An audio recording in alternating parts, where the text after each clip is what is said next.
Assalamu alaikum gazayla.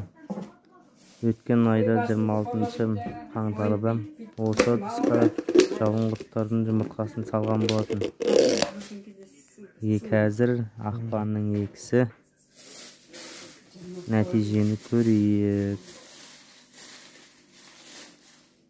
Кәшіндегін төгейік.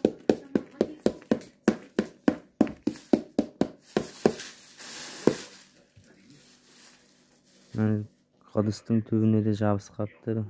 Бір малеуға жүр міне. Ақырын көрініп тұр міне. Жай қызғылтында болды. Түбінде бір жабысы бар. Түрі міне осындай. Енді мынаның ішінен көрейік қанша бар екен.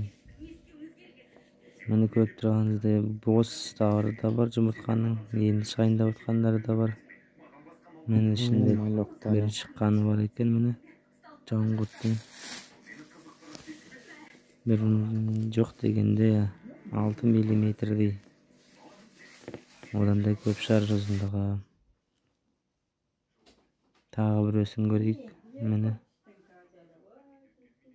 Тағы бір шыққан екен. Осындай.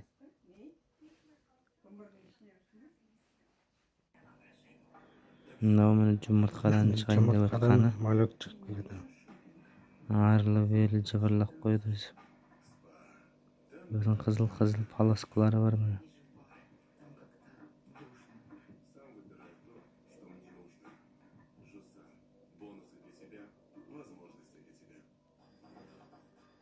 Мінекей айтқандағыдай видеоны көрсеттім.